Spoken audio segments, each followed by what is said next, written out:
Oi, pra você que não me conhece, meu nome é Gil. E caso você me conheça, você deve estar se perguntando por que eu tô com uma touca. Bem, a resposta é um pouco mais complexa do que isso.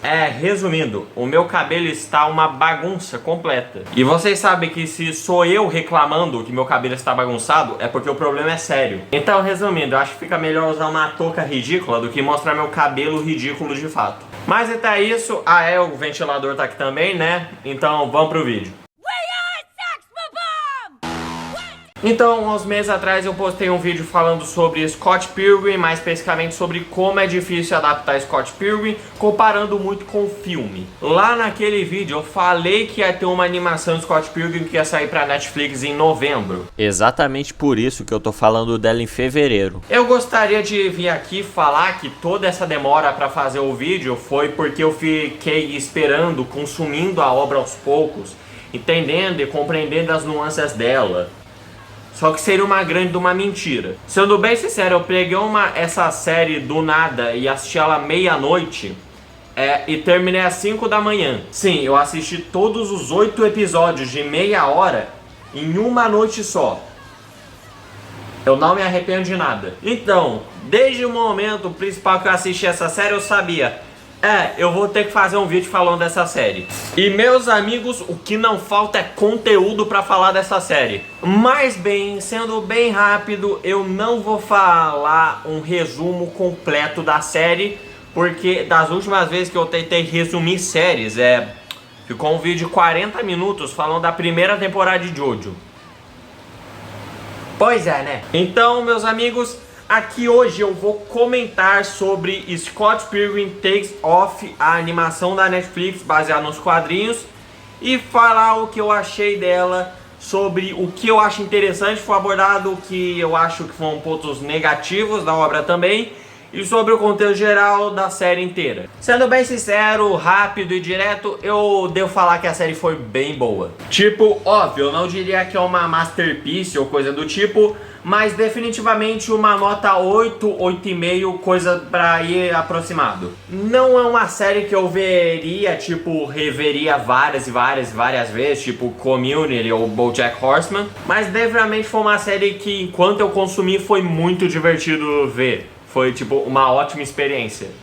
Deve ter sido bem na madrugada, eu tava morrendo de sono. A vontade fisiológica não é tão forte quanto minha vontade interna de gastar 5 horas em uma série. Então vamos lá falar um tema que eu acho que é importante vocês saberem. Essa série é feita por um público meio que específico que é fãs de Scott Pilgrim. Então caso você não entenda muito de Scott Pilgrim ou nunca consumiu nada e quer começar ingressando pela animação, eu já vou falando, não, você vai ficar boiando em um monte de assunto. A série realmente tenta conversar com o público de Scott Pilgrim que tá 19 anos esperando uma série desse bagulho. E eu acho que isso fica bem claro no primeiro episódio. O primeiro episódio segue certinho, completo, bonitinho, como uma adaptação fiel do primeiro capítulo de Scott Pilgrim. A gente tem todos os acontecimentos muito legal, tudo colocadinho, o Scott sendo o Scott, a Ramona sendo incrível, todos os outros personagens sendo divertidos, o Wallace Wells sendo o melhor personagem da série inteira. Até que a gente chega num ponto crucial dessa parte, que é no finalzinho do episódio. Pra quem é fã de Scott Pilgrim, sabe que a gente tem a primeira batalha do Scott naquele show de rock contra o Matt Patel. E nessa luta a gente sabe muito bem que por mais que o Matthew tenha os poderes paranormal dele lá, as garotas demônio dele, a bola de fogo, no final quem sai vitorioso é o nosso querido melhor lutador de Toronto, Scott Pilgrim. No momento que a luta começa, a gente tem lá um momento da apresentação dos dois, criando aquele clima lá para a luta começar. Aí o que acontece? Os dois vão lá se colidir no meio da luta, até que de repente, quando a gente esperava ter lá o KO, a gente tem o KO pro Scott Pilgrim. Ok? Eu definitivamente não lembro de ter visto essa parte no quadrinho. Ok, isso foi genuinamente inesperado. E cara, foi nesse momento que eu notei: isso não é a história que a gente conhece. E sim, eu tava certo, definitivamente não é a história clássica Scott Pilgrim contra o mundo, primeiro volume. Isso é Scott Pilgrim Takes Off. Gente, Você não faz ideia do quão impressionado eu fiquei quando eu entendi o trocadilho. Então, conforme a história segue, a gente começa a ver uma visão diferente dos acontecimentos dos quadrinhos. Onde aqui, ao invés do que a gente pensava que era, a gente vai ter uma adaptação fiel aos quadrinhos do Scott Pilgrim, o que inclusive a própria Netflix estava vendendo. Inclusive tem um monte de pessoal que reclamou disso, que era propaganda enganosa. Ramona Flowers has 7 evil exes, all of whom you must defeat in order to date her. What? Sinceramente, eu também fiquei meio decepcionado que não vai ser a história original que eu gosto tanto. Mas assim, foi tão bem feito que eu não consigo reclamar. Sendo bem sincero, isso me lembra Gen V do primeiro episódio. Toda a ação do tema é construída para você pensar uma coisa sobre como a obra vai ser, como vai ser construída, para no finalzinho do episódio tudo que você pensava ir pro ralo e ser uma coisa completamente diferente. Cara, eu quero que as empresas façam mais disso. Por favor, brinquem com a expectativa do público, é muito legal. E cara, aí a gente tem a ideia. O que a gente vai fazer se a gente não tem a história do Scott Pilgrim? Então, lembra no outro vídeo que eu falei que por mais que o Scott Pilgrim seja o protagonista, a história tem muito foco em uma personagem específico? Então, é basicamente isso que vai acontecer. A história não segue o Scott Pilgrim enfrentando os 7 ex-namorados do mal, mas sim a Ramona investigando o sumiço do Scott Pilgrim. Exatamente isso que você ouviu. O Scott Pilgrim não morreu naquela luta. Ele, pelo visto que a gente descobre, na verdade foi sequestrado e tá em algum outro lugar que vai ser revelado mais pra frente. E cara, é muito interessante como eles conseguem trabalhar esse conceito, porque a gente tem os mesmos personagens que a gente conhece, só que sendo trabalhado de uma forma totalmente diferente do que a gente viu em qualquer outra mídia. E cara, o Bryan conseguiu trabalhar os personagens dele de uma forma que é tão genuína que parece que você tá realmente vendo páginas perdidas de uma HQ que foi recusada. Tipo, tem todo aquele lance dos 7 do mal interagindo entre si. É muito divertido ver isso. Você vê novos aspectos dos personagens que você já conhecia. E esse é um ponto que a série aborda muito, que é aprofundar personagens que a gente pensava já conhecer. Eu vou usar como exemplo aqui a Roxanne, que é a primeira ex do mal que a Ramona encontra na sua jornada. Nas outras mídias, a Roxanne sempre foi vista como meio que uma piada, assim por dizer. Tipo, ela não tinha muita função na obra, ela só servia pra, tipo, haha, Ramona já namora uma garota, haha. Mas, cara, o tanto de profundidade que a gente tem da Roxanne agora é muito mais profundo. E todos os dedos do mal, na verdade. A Roxanne é só um exemplo. Tipo, nas outras vezes a gente tinha uma visão mais superficial dos dedos do mal. Tipo, os irmãos Katayanagi são 2 pessoas idênticas, o Matthew é indiano, o Lucas Lee é o Chris Evans. E por mais que esses conceitos sejam bem abordados e trabalhados na HQ, aqui na série a gente realmente tem uma aprofundação nos personagens. Tipo, eles são mais trabalhados com pessoas mesmo. A gente entende não só os personagens em si, mas também as motivações que ele tem, como a própria Roxanne. E que a gente começa,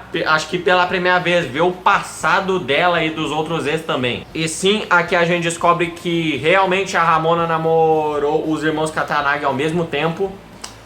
É menos bizarro do que a gente tá pensando, mas ainda assim é um bagulho. E eu tenho que dizer, o Bryan sabe muito bem como trabalhar personagens. Isso é o que eu tenho que relevar. E aqui, obviamente, eu vou ter que dar um parabéns em especial para toda a equipe de produção do anime, que fez um trabalho excelente. A animação tá impecável. Fico impressionado de como eles conseguem fazer os traços da HQ serem tão bonitos. E aqui, o pessoal que fez as músicas tá simplesmente incrível. E pra quem não sabe, quem fez as músicas foi o mesmo estúdio que fez as músicas do jogo de Scott Pilgrim lançado para comemorar os 10 anos da obra. E cara, eles fizeram um bom trabalho, que em si, sinceramente, eu nunca gostei muito das músicas do Sex Bombom, mas agora que eu revi no anime tá muito bom, muito bem feito, tipo, nota 10, realmente. E também tem o pessoal da dublagem, que caso você não saibam, é o mesmo pessoal que atuou no filme do Scott Pilgrim. E eu devo dizer, vocês saem muito melhor dublando do que atuando.